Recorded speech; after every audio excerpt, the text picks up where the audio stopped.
1800. France has changed hands. Only months earlier, in November 1799, General Napoleon Bonaparte seized control of the French government in a swift and almost bloodless coup. The revolution, after a decade of chaos, had exhausted itself. Power did not fall. It was taken quietly, decisively, and without apology.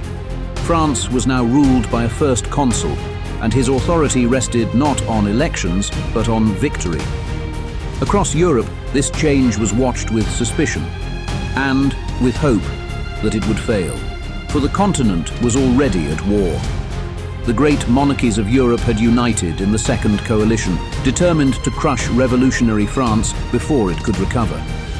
Britain, Austria, Russia, and their allies believed the French experiment was nearing its end. Its armies had been driven from Italy. Its influence in Germany was collapsing. Russian and Austrian forces pressed forward while the British Navy ruled the seas. From Vienna to London, the assessment was the same. France was unstable, isolated, and vulnerable. They had misjudged the moment. Napoleon did not inherit a peaceful republic. He inherited a battlefield. France was surrounded, its armies scattered, its enemies confident. But where previous governments had hesitated, Napoleon centralized command. Where others reacted, he acted. The first quality of a general, he would later write, is a cool head. By the spring of 1800, Europe was no longer watching a revolution struggle to survive. It was watching a soldier prepare to take the offensive.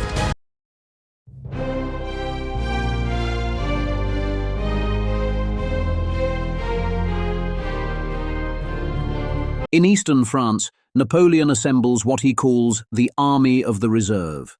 On paper, it appears incomplete and unimpressive, a force unlikely to threaten Austria's hold on Italy. In reality, it is deliberately structured for speed, flexibility, and deception. Infantry divisions form its backbone. Artillery units are trained to move fast and deploy under pressure. Engineers are integrated at every level, prepared not for siege warfare, but for terrain.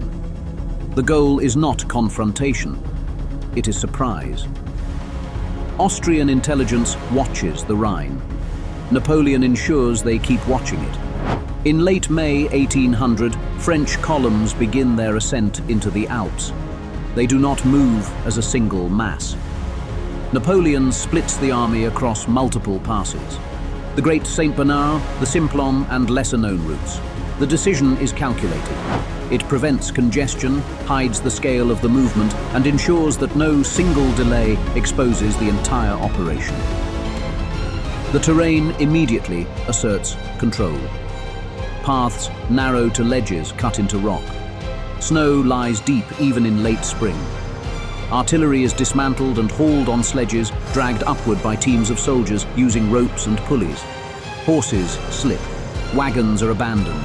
Engineers move ahead, clearing rock falls and reinforcing ice-bound paths. Men march in single file for hours at a time. Frostbite, exhaustion, and hunger take their toll. Supplies lag behind.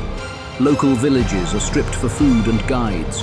And yet the army keeps moving, because stopping is more dangerous than advancing.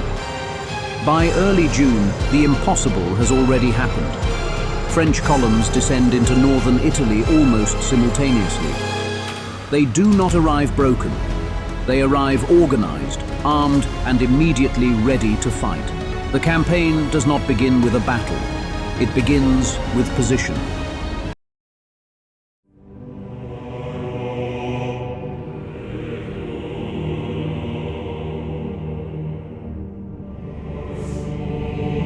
The French do not pause once they reach Italy. As columns descend from the Alps, they spread outward like a closing net. From Aosta, advance units push toward Ivrea, securing bridges before Austrian detachments can react. Roads, depots, and river crossings fall one by one. Each seizure narrows Austrian options and accelerates the campaign's tempo. Napoleon drives hard for Milan. He understands that cities are more than political prizes. They are logistical hubs. Control Milan, and Austria's entire position in Lombardy begins to unravel. French columns fan out deliberately, masking their true strength. To Austrian commanders, the French appear scattered and vulnerable. In reality, they are poised to concentrate at a moment's notice. Milan falls with barely a fight. Workshops, supplies, and treasury funds now fuel the French advance. Austrian garrisons withdraw rather than risk encirclement. General Melas, commanding nearly 48,000 men, is forced onto the defensive. His army is strong but spread thin across fortresses and extended supply lines. Napoleon presses the advantage, advancing aggressively to deny Melas time to regroup. The first major clash comes on the 9th of June at Montebello. General Jean Lannes leads roughly 8,000 French troops forward, probing Austrian movements. Instead of a screening force, he encounters nearly 18,000 Austrians advancing cautiously through broken terrain, villages, vineyards, and narrow roads that restrict movement and visibility. What follows is not a single collision, but a grinding sequence of attacks and counterattacks. French infantry anchors itself around villages and hedgerows, artillery firing from slight rises in the land. Austrian columns advance repeatedly, attempting to crush the French by sheer weight of numbers. Lannes yields ground deliberately, retreating in order, buying time. Reinforcements arrive just as pressure peaks. Then the French strike back. By mid-afternoon, coordinated infantry advances and sustained artillery fire begin to tear gaps in Austrian formations. Units lose cohesion. Attacks falter. As exhaustion sets in, Austrian momentum collapses. By evening, they disengage, leaving the field to the French. Montebello costs Austria roughly 2,500 casualties to about 1,000 French, but its true cost is psychological.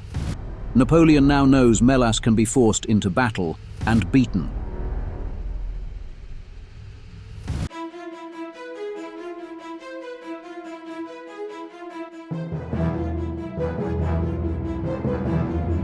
Montebello changes the campaign's rhythm.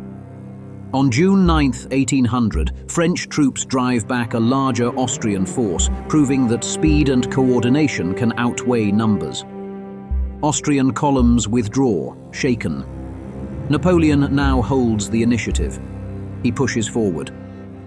French units spread across Lombardy, seizing roads, bridges, and supply depots. Milan feeds the army, but distance stretches logistics thin. Cavalry patrols clash daily with Austrian screens along canals and villages. Each skirmish reveals the same truth. The enemy is no longer retreating blindly. General Melas is concentrating. To Napoleon, the Austrians appear cautious. The French seem to control the tempo. But while French columns disperse to dominate territory, Melas gathers nearly 50,000 men around Alessandria. The campaign narrows toward one place: Marengo. East of Alessandria, the land is flat and open, cut by irrigation canals and farm roads. Napoleon does not expect a major battle here. He believes Melas may withdraw. Instead, before dawn on June 14th, Austrian columns begin moving. Fog lifts. Artillery opens. Nearly 30,000 Austrians advance against just 22,000 French on the field. The first attacks slam into French outposts. Skirmishers fall back. Guns fire over open sights. Austrian pressure builds steadily, pushing the French line westward. By mid-morning, Marengo is lost. Napoleon commits reserves just to survive. Artillery is abandoned, recaptured, and lost again. The battlefield stretches toward San Giuliano as French units retreat step by step under relentless attack. By early afternoon, defeat seems inevitable. Then dust rises from the south. General Desaix arrives with 6,000 fresh troops marching toward the sound of the guns. Napoleon turns retreat into attack. Artillery redeploys forward. Infantry advances. Cavalry strikes exposed Austrian flanks. The shock is immediate. Austrian formations, exhausted and overextended, begin to unravel. Confidence becomes hesitation. Hesitation becomes retreat. Within hours, the same ground the French abandoned is retaken in force. By evening, Marengo belongs to Napoleon. In a single afternoon, disaster becomes dominance, and the Second Coalition's hopes in Italy collapse. Victory at Marengo does not end the war in a day, but it decides how the war will end. On the night of June 14, 1800, General Michael von Melas understands the truth. His army is broken, his supply lines exposed, and French columns now dominate the roads of northern Italy. Continuing the campaign risks annihilation. Within hours, Austrian envoys approach Napoleon's headquarters. Negotiations begin almost immediately. 2 days later, on June 16th, the Convention of Alessandria is signed. It is not a peace treaty, but it is decisive. Austria agrees to evacuate nearly all of northern Italy west of the Mincio River. French troops take possession of key fortresses: Milan, Turin, Genoa, Mantua's approaches, and the Po Valley crossings. In a single document, Austria's entire strategic position in Italy collapses. French columns move faster than diplomats. As signatures dry, troops advance to occupy the agreed territory. Austrian garrisons withdraw under French supervision. Supply depots, arsenals, and river crossings change hands without further major fighting. What Marengo shattered militarily, Alessandria seals politically. But Italy is only half the war. Across the Alps, French armies also pressure Austria along the Rhine and in Bavaria. Napoleon understands that Marengo gives him leverage, but only a continental settlement will break the coalition. Throughout late 1800, French and Austrian negotiators meet as armies maneuver in the background. Finally, on February 9, 1801, Austria signs the Treaty of Luneville. The treaty confirms France's dominance in Europe. Austria recognizes the Rhine as France's eastern border, accepts the loss of its influence in Italy, and acknowledges the independence of French-aligned republics, the Cisalpine, Ligurian, and Helvetic republics. The Holy Roman Empire's old structure begins to unravel under French pressure. With Austria defeated diplomatically, the Second Coalition effectively dies. Britain remains at war, but alone. Russia withdraws. The Continental Front collapses. What began as resistance to revolutionary France ends as acceptance of Napoleonic reality. Marengo, therefore, is not just a battlefield victory. It is the opening act of a new European order, signed into existence with ink, seals, and the shadow of French bayonets.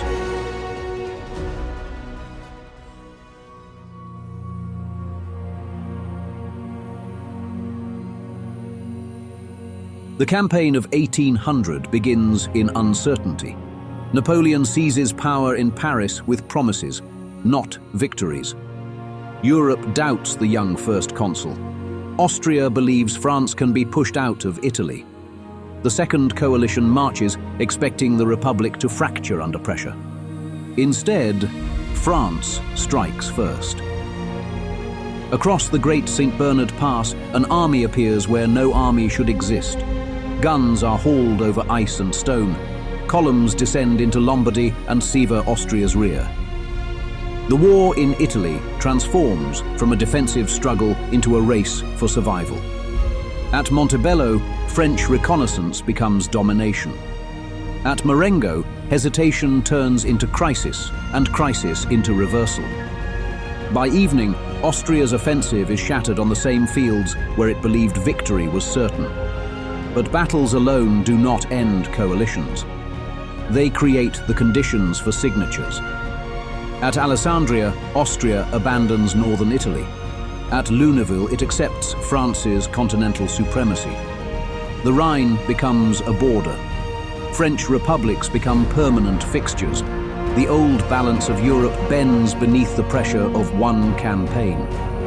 When the Second Coalition collapses, something else rises with it. Napoleon is no longer simply a general of the revolution, he becomes its architect. Authority flows from battlefield success into political control. The army follows him. Europe measures itself against him. The War of the Second Coalition ends not with celebration, but with recognition. Recognition that a new era has begun. In 1800, Napoleon does not merely win Italy. He teaches Europe how he intends to rule it. If this campaign helped bring Napoleon's world to life, consider liking the video, subscribing for in-depth, map-driven history, and sharing your thoughts below on which campaign or era we should explore next. Your support helps keep these stories alive.